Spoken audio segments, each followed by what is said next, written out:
سڵاو بینەرانی عزیزی تەلەڤیزیۆنی کۆمەڵا ئەم کاتە و گشتکاتێکی ژیانتان پڕبێت لە شادی و کامەرانی.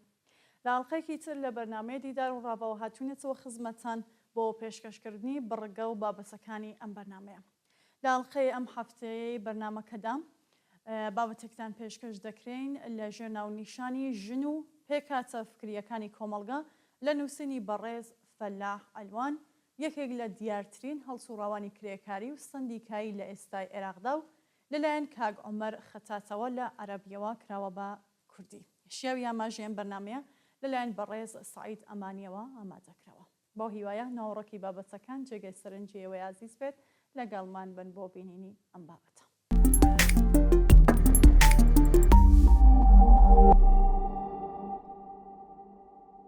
ئەم پارچە کورتەی هاوڕێم فەلاح ئەلوان بەشێکە لە لێکۆڵینەوەیکی گەورەتر کە هێشتا تەواو نەبووە و ئەو بەنیازە تەواوی بکات. وەرگێڕانی ئەم پارچەیە بۆ زمانی کوردی لەمڕۆدا گرنگیەکی تایبەتی هەیە چۆنە هەڵگری مێتۆدێکی نوێ شیکردنەوەی مارکسیستیە کە کەم نووسەر بەلایدا تێپەڕ دەکەن. ڕەنگە زۆر مارکسیست یان هەڵسوڕاوی فەمینیست لەسەر ئەم بابەتە واتە پێگەیژن لە کۆمەڵگاتە نووسی بیتیان، بەڵام بەو شێوە کۆنکرێتەی فەلاحنا. لە لێکزانەوەی باوی مارکسیستیدا هەمیشە چۆستانەوەی ژن دەبەسترێتەوە بە ژێرخانەوە واتە بە بنەمای ئابووری کۆمەڵگەوە، بەڵام فەلاح ئەم تێڕوانینە پێچەوانە دەکاتەوە و دەری دەخاتکە لە کۆمەڵگەی عێراق و ناوچەکەدا چۆستانەوەی ژن لە سەرخاندا گیری کردووە نەک ژێرخان. ئەم تێڕوانینە بۆ پەیوەندیەکانی نێوان سەرخان و ژێرخان نەک بۆ مەسەلەی ژن بەڵکو بۆ سترەکچێری سیاسی و کۆمەڵگەی عێراق و دەسەڵاتی بۆرژوازیش ڕاستەکە لە کۆمەڵگە وابەستەکاندا سەرخان ڕۆڵێکی گرنگتر دەبینێت تا ژێرخان بۆ پسەوکردنی پایەکانی دەسەڵاتی بۆرژوازی و چەسپاندنی تەشریعات و یاساکان. خاڵێکی تر لەم لێکزانەوەیدا کە لای زۆرێک لە مارکسیستەکان ونە لەوانە سەمیر ئەمین تێڕوانینە بۆ پێکاتە فکریە باوەکانی خێڵ و قەبیلە. پەیوەندیە تەقلیدیە کۆنەکانی سەردەمەکانی پێش سەرمایەداری لای تێڕوانینی تەقلیدی ئەو پێکاتانن کە کۆن و داڕزاون و لەگەڵ گەشەی پیشەسازی و مۆدرنەجا ون دەبن، بەڵام لە ڕاستیدا بەو شێوەیە نییە. وەک فەلاح دەڵێت ئەگەر پێکاتە کۆنە فکریەکان ڕێگرێک نەبن بۆ گەشەی سەرمایە و قازانج، ئاوا زۆر بە ئاسایی نەک دەهێڵنەوە بەڵکو تارایکی مقەدەسیشیان بەسەردا دەدرێت، عێراق بەنمونە. فەلاح ئەلوان یەکێکە لە دیارترین هەڵسوڕاوانی کرێکاری و سندیکایی لە ئێستای عێراقدا.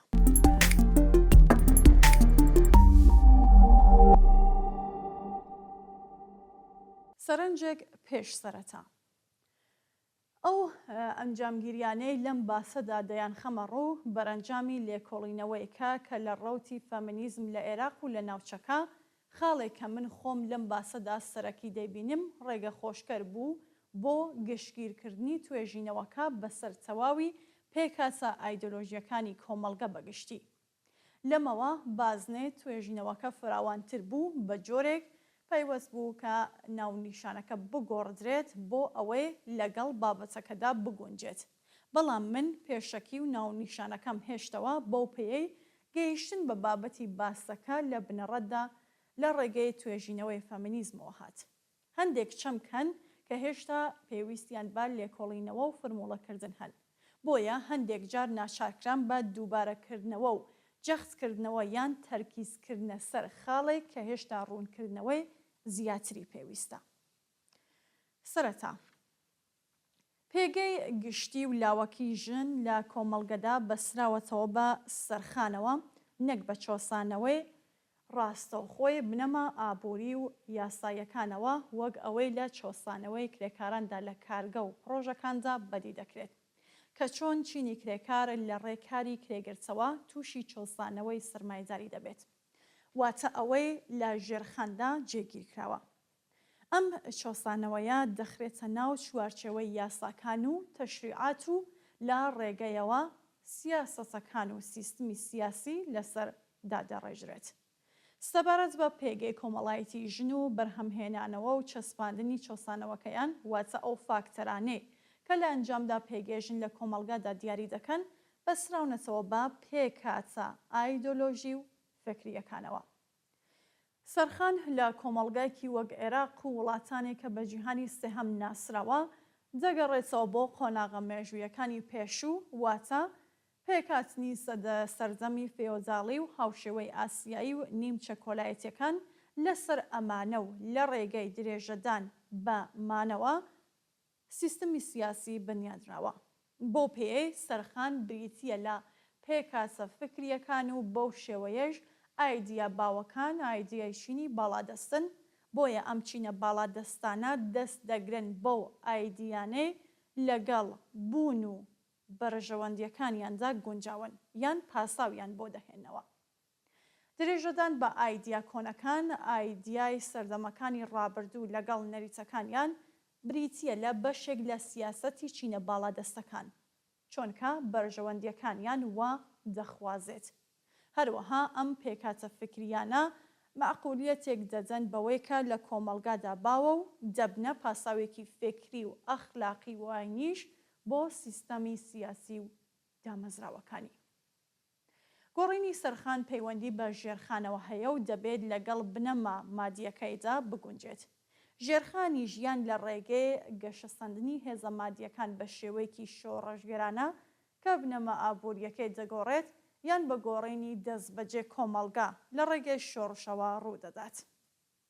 بەڵام ئەو پێکهاتانەی کە سەر بە قۆناغە مێژوویەکانی پێشوون و دووبارە لە سیستمەکانی ئێستادا جێگیر دەکرێنەوە بەهۆی کۆمەڵەیەک فاکتەری مێژووی و سۆبجەکتیکەوە نا تووشی گۆڕانکاریەکی لەو شێوە دەبن و نە لەگەڵ گۆڕانی سیستمی سیاسیدا دەگۆڕدرێن، چۆنکە ئەمانە بەرهەمی ئەو نین. پێکهاتەکانی ڕابردوو ئەگەر لەگەڵ سیستمی قازانج و هێژمۆنی چینایەتیدا ناکۆک نەبن، ئەوە لەلایەن سیستمە دەسەڵاتدارە هاوچەرخەکانەوە دەپارێزرێن، چونکە ئەمانە ئەمرازێکی باش و کاران بۆ درێژەدان بە هێژمۆنیەک کە هەیەە، چونکە فۆرمەکانی زۆرجاری و چنینەوەی زەدەباییەکان بە شێوەی نەئابووری مسۆگەرزەکەن و کۆلایەتیش دەهێڵنەوە. کاری ناوماڵ بە شێوە بوو ماوەیەکەی و بەمانە فراوانەکەی بە تایبەتی لە ناوچە لادێنشین و خێڵەکیەکاندا جۆرێکە لە کۆلایەتی یان پلەیەک لە کۆلایەتی لە خۆ دەگرێت، بێگومان بە شێوەیەکی کەمتر لە چاو تا کاوسەریدا. سەرخانی ئێستا لە زۆر ڕووەوە بە تایبەت بۆ ژن پڕن لەو نەریتانەی لە کۆلایەتی دەچن، وەک پلەدووی، ئەرکە بۆ ماوەیەکان، کاری فەرز نەک هەڵبژاردە، نەبوونی نوێنەرایەتیکردنی سیاسی یان ڕۆڵی سیاسی وەک بکەرێک نەک وەک چاودێر. سیستەمی سیاسی لە عێراقدا لە ڕێگەی ڕێخستنەوەیەکی ئەمپریاڵی و کۆلۆنالیستیەوە لەسەر پێکهاتەیەکی خێڵەکی دروستکرایەوە کە نێرسالاری و پاوانخوازی و پلەبەندیە نەگۆڕەکان پایە و بناغەکانی پێک دەهێنن. ئەم پێکهاتانە ڕاستەوخۆ و لە ژیانی ڕۆژانەدا ڕووبەڕووی ژن دەبنەوە، هەروەک چۆن ڕووبەڕووی مۆدێرنیزم دەبنەوە و لەگەڵیدا ناکۆکی پیشان دەدەن.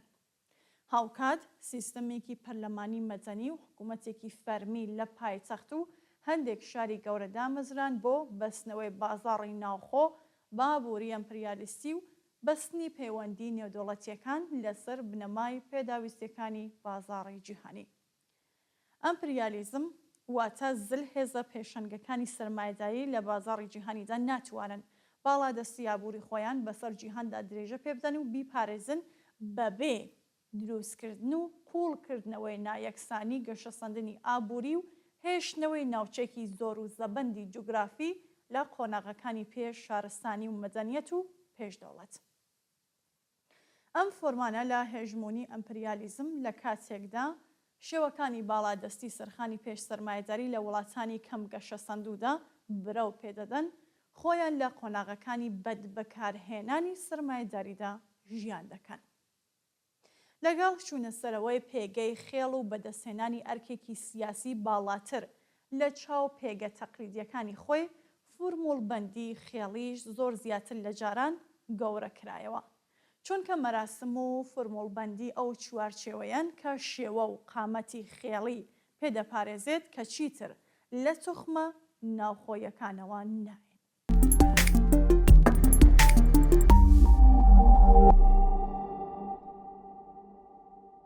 مۆدێرنیزەکردن لە کۆمەڵگا وابەستەکراوەکاندا جاچی ڕۆژهەڵات بێت یان جیهانی سێهەمی لە ئەنجامی تێکەڵبوون بە بازاڕی جیهانی مۆدێرنەوە دەچێتە پێشێ. بێگومان تا ئەو ڕادەیەی ئەم مۆدێرنیزەکردنە لەگەڵ پێداویستەکانی جوڵەی سەرمایە و کەڵەکەبوونی سەرمایەدا دەگونجێت. بەڵام ئەگەر مۆدێرنیزەکردن ئەو سنوورانە تێپەڕێنێت کە دژایەتی دابەشکردنی جیهانی کار و دابەشکردنی کاریگەری و هاوبەشی بازاڕەکانی جیهان دەکەن، ئاوا ئەو کۆمەڵگایانەی کە بوێری مۆدێرنیزەکردنیان زیاد لە پێویست کردووە دەگەڕێندرێنەوە بۆ سەردەمی پیشەسازی و تەواوی شارەکان وێران دەکرێن و ئەو وڵاتانە دەکرێنە کەمپی پەنابەران. لە وڵاتە وابەستەکاندا شۆڕشی کۆمەڵایەتی ڕووی نەجاوە، بەڵکو ڕژیمە دەسەڵاتدارەکانیان گۆڕیوە، لە پاشایەتیەوە کراون بە کۆماری یان کودتا تێیاندا ڕوویداوە. لەم وڵاتانەدا هیچ گەشەسەندنێکی پیشەسازی ڕووی نەداوە تا بناغەکانی پەیوەندیە خێڵەکی و نەرینیەکان بەهەژێنێت. چینی کرێکاری پیشەسازی و پێگە ئابوووریەکەی نەگەیشتووەتە ئاستێک بتوانن پێشەنگی گۆڕانکاری سیاسی و کۆمەڵایەتی بن لەم وڵاتانەدا. لە کاتێکدا با دەستێوەردانی ڕاستەوخۆی ئەمپریالیزم ئەویش لە ڕێگەی دابەشکردنی جیهانی کارەوە پێکاتە نەرینیەکان و پیشەسازی تەقلیدیەکانی وەک خۆیان ماونەتەوە و پارێزراون و گەشە سەندنی پیشەسازی بە جۆرێک قەدەغە کراوە. خێڵ لە ئێستادا سەرخانە نەک پاشماوەی دابوو نەریسەکان. لێرەوە سەرکردنی پێکاتە فکریەکانی ناو کۆمەڵگە وابەسترکراوەکان وەک پاشماوەی ڕابردوو کە گەشە سەندنی تەکنیکی و مەدەنی دەتوانێت لەم عاداتە زیان بەخشانە ڕزگارمان بکەن تێڕوانینێکی نامادیە. ئەم پێکاتانە پاشماوە یان دەرکەوتەیەک لە دەرکۆسەکانی کەم و کۆڕیەکانی پرۆسەی گەشەکردن نین، بەڵکو خودی سەرخانن کە پێویستە بەرەوڕوویان بوەستینەوە. بۆرژوازی دەسەڵاتدار لە کۆمەڵگە وابەستەکراوەکاندا بە پێچەوانەی کۆمەڵگەی سەرمایەداری باو سەرخانێکی نییە کە لەسەر پایەی هێزەکانی بەرهەمهێنانی مادی سەرمایەداری یان ژێرخانێکی هاوچەرخ وەستا بێت.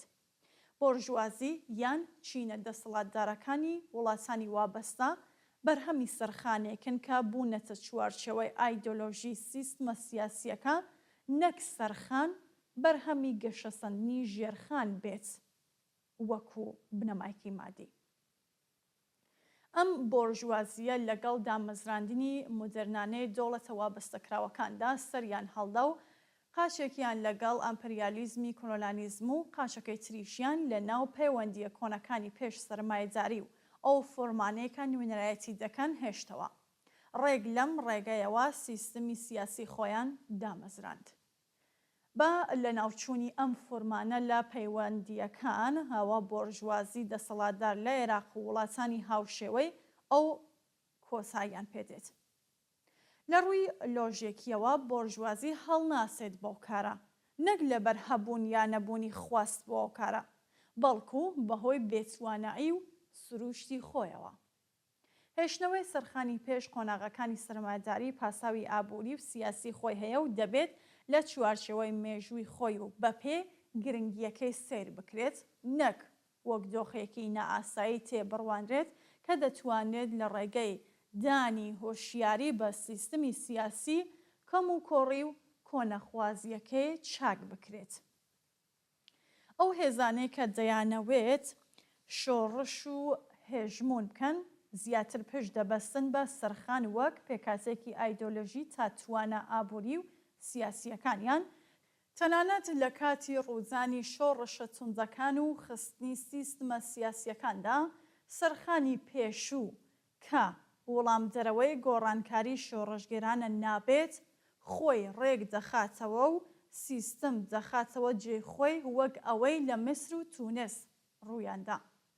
ئەمە گەڕانەوەیەکە بۆ دۆخێکی زۆر پێشتر لەوەی شۆڕش بە دژی هەستا. ئەمە زیاتر دژە شۆڕشێکە، ئەمە دووبارە هێنانەوەی هێزەکانی ڕابردووی دوورە.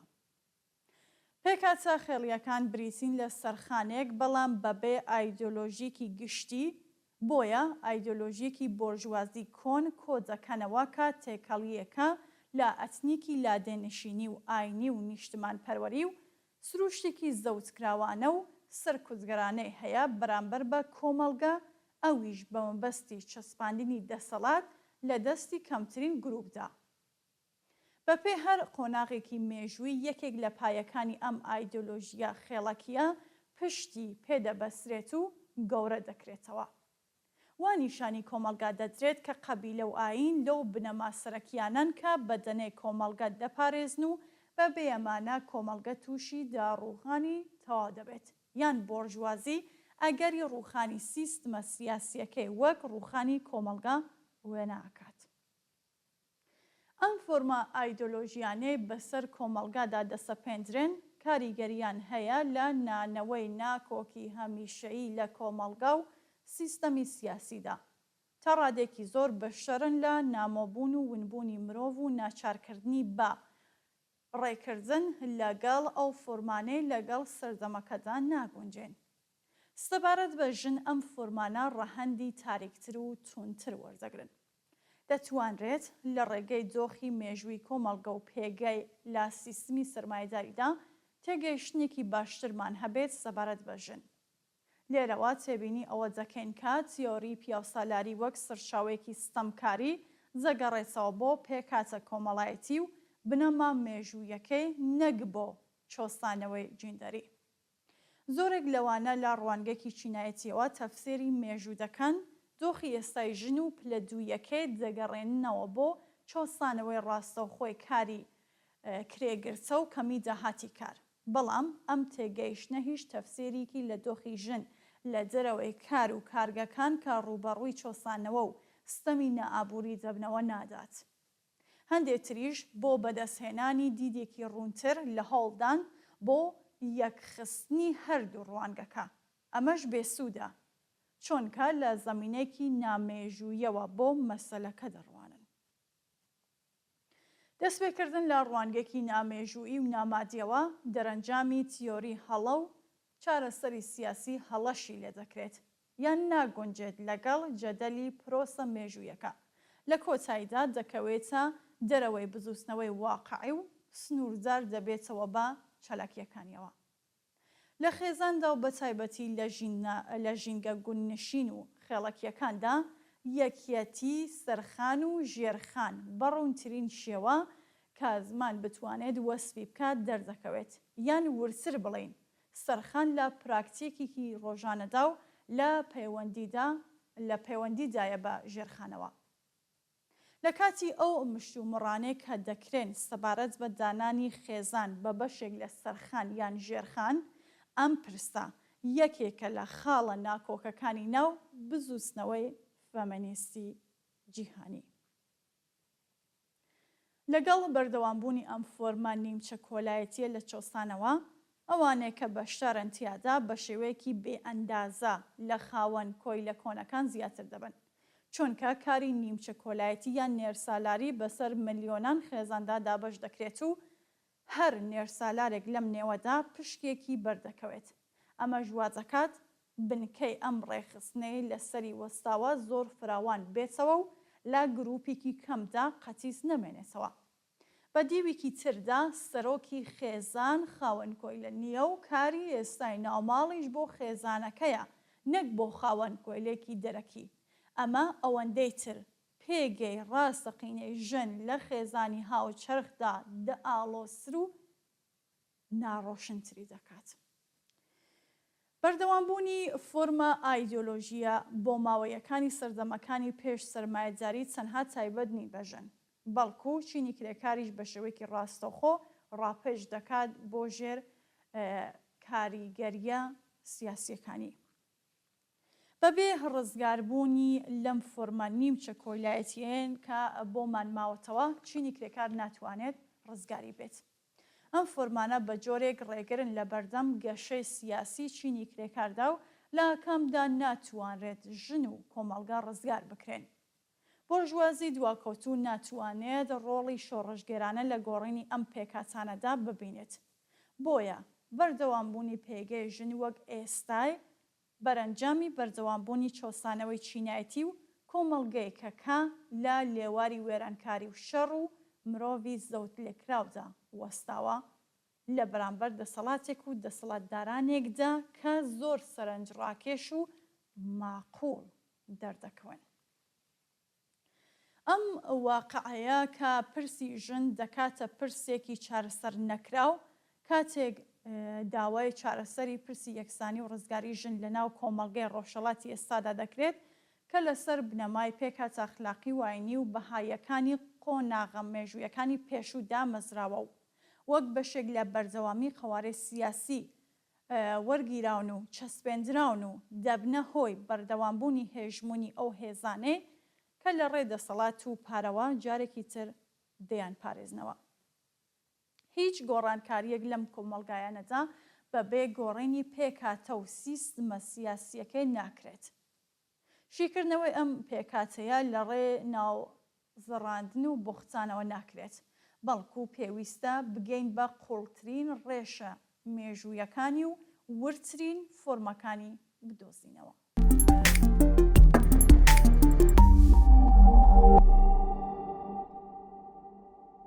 خەبات دژی پێکاتە نەریتیە بۆ ماوەیەکان. خەبات لە دژی سەرخان خۆی خەباتێکە لە دژی سیاست لە جەوهەر و بناغەدا، واتە وەک پەیوەندیەکە لە نێوان چینەکاندا هەیە. ئەم خەباتە تەنها بە بەرزکردنەوەی داواکاری و خەباتی یابووری ڕاستەوخۆ ناکرێت، بەڵکو ئەو کاتە سیمایکی سیاسی وەردەگرێت کە خەباتێک بێت لە دژی ئەمپریالیزم لە ناوەڕۆکەوە چینایەتی و سیاسیەکەیدا، چونکە بنەما و سەرچاوە و بەردەوامی ئەم سیستمە سیاسیانەی شەرق ئەمپریالیزمە. بۆ ئەمە پێویستی بە خەباتی ڕاستەوخۆیە لە دژی ئەم دەسەڵاتانە. ئەم تێگەیشتن و ئەم ڕوانگەیە بۆ پەیوەندیەکان یان ئەم لۆژیکە شێوەیەک لە خەباتی خۆی دەسەپێنێت. داهێنانی شێوە اختیاریەکانی خەبات بە بەڵگەی شۆڕژگێربوون ئاکسیۆنی بوونەوە لێرەدا کەڵکیان نییە. خەباتی یابووری قەبارەی بەرهەمە پیشەسازیەکان و کاریگەریان لەسەر ئابووری لە وڵاتانێکی وەک عێراق و هاوشێوەکانی زۆر سنووردارە، جگە لە کارتی دەرهێنان واتە نەوت و گاز. ئەم سنووردارکردنەوەیە تا ڕادێکی زۆر توانەکانی کرێکاران بۆ بینینی ڕۆڵی سیاسی بە پشبەستن بە پێگەی ئابووری خۆیان سنووردار دەکات. دەسەڵات لەم وڵاتانەدا هەڵدەستێت بە جیاوازی دروستکردن لە نێوان ئاستی هەڵدەست و موشە کرێکاران لە کەرچە کاریگەرەکانی ئابووری وەک نەوت و کارەبا، کامەش دەبێتە هۆی سنووردارکردنەوەی داواکاریە ئابووریەکانیان و پاشەکشە پێکردنی ڕۆڵی ئەوان لە خەباتی ئابووریدا زۆر کەم دەکاتەوە و لە ئەنجامدا ڕۆڵی سیاسیشیان لە خەباتی چینایەتیدا سنووردار دەکات. دیارترین گروپەکانی ناڕزایەتی دەربڕین لە دژی سیاسەتی گشتی لە ئەمڕۆدا ئەوانن کە قوربانی سیاسەتی ئابوورین، نەک بەشی چالاکی چینی کرێکار کارخوازان، گروپە پەراویسترا و بێبەشەکانی ناو گەڕەکە بێتاپۆکانی نزیک شارەکان لەو گروپانن. داواکاریەکانی ئەمانە لە وەدەستهێنانی فرسەتی کاردا چڕ دەبێتەوە بەداخەوە. ئەم دۆزەش لە نەبوونی نوێنەرێکی سیاسی چینی کرێکاردا دەبێتە تاڵان و بڕۆی ڕەوتە حاکم و دەسەڵاتدارەکان. دەستپێکردن لە ژێرخان و سەرخانەوە و بەکارهێنانیان وەک خاڵێکی دەستپێک بۆ شیکردنەوە و دەرەنجام، نەک وە بابەتێکی لێکۆڵینەوەی ئاکادمی و بەجیا لە پەیوەندیە ڕۆژانەیەکانی کۆمەلگا بە واتای پاڵنانی شیکاریەکانی ماتریالیزمی مێژووی بۆ پێشەوە لە بواری توێژینەوەدا و کردنی ئەم شیکاریە و بەکارهێنانی لۆژیکی دیالکتیکی بە کولتورێکی باوی ناوخەڵک نەک ئیلیەتی. ئەمەش خۆی لە خۆیدا یانی پەرەستەندنی خەباتی تیۆریە تا ئاسی ڕوبەڕووبوونەوەی ڕاستەخۆی ڕۆژانە لە دژی چەمکە نامێژوویەکان و نازانستیەکانی کۆمەلگا. خەباتی یاسایی بزوتنەوەی ژنان. هەموارکردنە یاساییەکان سەبارەت بە ژنان لە خۆیدا دەستکەوتێکە و بەشێکە لە چاکسازیەکان. ئەمانە بە خەبات و فشاری بەردەوام بەدیدێن، بەڵام جێبەجێکردنی ئەم یاسایانە زیاتر سنووردار کراوە بە بازنەی کنترۆڵی یاساییەوە کە زیاتر پایتەخت و هەندێک شار دەگرێتەوە، نەک هەموو کۆمەلگا، بۆیە کاریگەریەکانیان سنووردارە. پەسەندکردنی یاسانوێیەکان لە بەرژەوەندی ژنان بە واتای دانان نییە بە یەکسانی و ئازادیەوان، چونکە ئەم یاسایانە چەند هەنگاوێکی پارێزگاریە و هیچی تر. چەندین بواری تری کۆمەڵایەتی هەیە کە ژنان پێویستیان بە پارێزگاریکردن هەیە، وەکو یاساکانی دژە هەراسانکردن، تەحەڕۆش، قەدەغەکردنی جیاکاری لە کرێ و حەقدەست، قەدەغەکردنی جیاکاری لەسەر بنەمای ڕاگەست، قەدەغەکردنی تاوانەکانی ناموس، یاساکانی لەباربردن، یاساکانی دایکایەتی. ئەمانە هەمویان ڕێژشوێنی پاراستنی ژنان دەگەین و پێویستە ئەم کارانە هەمویان بخرێنە ناو چوارچێوەیەکی یاسایەوە. لەگەڵ ئەوەشدا گرتنەبەری ئەم ڕێوشوێنانە بە مانای یەکسانی یان ئازادی نییە لە کۆمەڵگادا. بۆ نمونە یاساکانی کار جۆرێک پاراستن بۆ کرێکاران دابین دەکەن، بەڵام ئەمە مانای یەکسانی لە نێوان خاوەنکار و کرێکاردا ناگەیەنێت، بەڵکو هەڵپەساردنی یاسایانەی ناکۆکیەکانی کارە کە لە ئەنجامی ناکۆکی نێوان خاوەنکار و کرێکارەوە دێنەوە پێش، و نەک کۆتایی هێنان بە خەباتی چینایەتی یان دابەشبوونی چینایەتی کۆمەڵگا. گەلێک پرسیار لێرەدا خۆیان قوت دەکەنەوە. بۆ نمونە، ئەگەر ئەم تێڕوانینەمان بۆ ململانەکانی ناو کۆمەڵگا هەبێت، بۆچی دەیان ساڵە خەباتی جەماوەری نەیتوانیوە بۆ ڕانکاری ڕیشەی لە سیستمەکانی ئێستادا بکات؟ ئایا خەباتە جەماوەریەکان ڕووی لە خستنی سیستمی سیاسی نەبووە؟ وایە لە ڕابردوودا شەڕمان لەگەڵ ئاشی ئاودا کردووە؟ چۆن پێکاتە کۆنەکان لەمڕۆدا دەتوانن ممارسەی چۆسانەوە بکەن بۆ پێیەکە ئەمانە ئەمرازێکی دەستی سیستمی سیاسی لە ئێستادا؟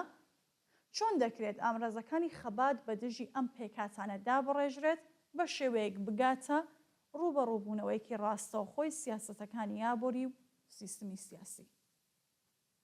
ڕوبەڕووبوونەوەیەک تیادا جەماوەرێکی بەرفراوان لەوانەی زەرەرمەندی سەرەکی پەیوەندیە سەرمایەدارەکانی ئێستان تیادا بەشدار بن. لێرەدا پرسیارەکە بەڕوونی دێتە ئاراوە. ئایا ئامرازەکانی ئەم جەماوەرە بۆ نوێنایەتیکردنی سیاسی و ڕێخستنی خەباتەکەیان کامانن و چۆن ئێرادەی سیاسی ئەم ملیۆنەها خەڵکە بەدی دێت؟ خەباتی ئابووری لە زۆرێک لە سێکتەرەکاندا بەردەوام دەبێت و ئەمە بەشێکە لە خەباتی چینایەتی، خەباتی یاسایش بۆ سەپاندنی چاکسازی و بە هەمان شێوە بەردەوام دەبێت. بەڵام کاریگەری سەرخانێکی دژایەتیکەر بەرامبەر بە گەشەکردنی و چاکسازی ڕێگرە لە هەر خەبات و گۆڕانکاریەک. بۆیە پێویستە بەرنامەیەکدا بڕێژرێت تا بۆ شیکاریەکانی خۆی پشتی بە توخمە سەرەکیەکان ببەستێت. ئەمەش بۆ نەهێشتنی چەقبەستووی و هەروەها داماڵینی بۆرژوازیش لە گرنگترین چەکە ئایدۆلۆژیەکانی.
تخواتي تخوات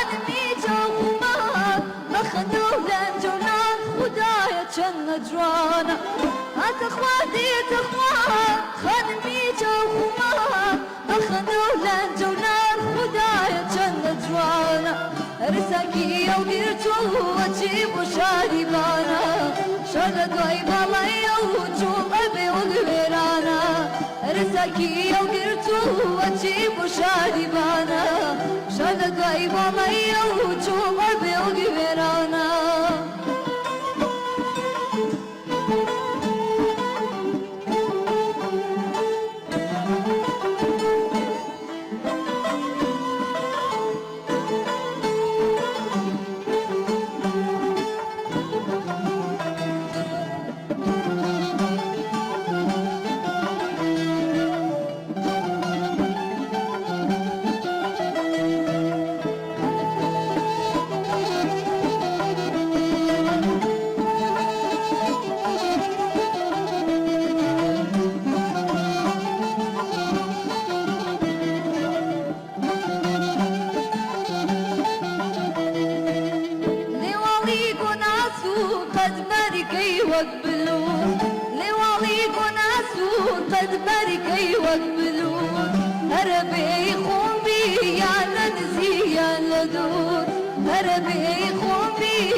سوری سردش آی سرگونا کسیوی ناز کلا سوری سردش با یک بیل سارم دنیام لبی ببهش با یک بیل سارم دنیام لبی ببهش اتخوا دیتخوا غنمی چاو خما بخنده و لنجو نار خدای چند جوان اتخوا دیتخوا غنمی چاو خما بخنده و لنجو نار خدای چند جوان رساکی و گرتووە چی بۆ شاریبانە شەر لە دوای باڵایە و جوڵ ئەبێ وەک وێرانە رساکی و گرتووە چی بۆ شاریبانە شەر لە دوای باڵایە و جوڵ ئەبێ وەک وێرانە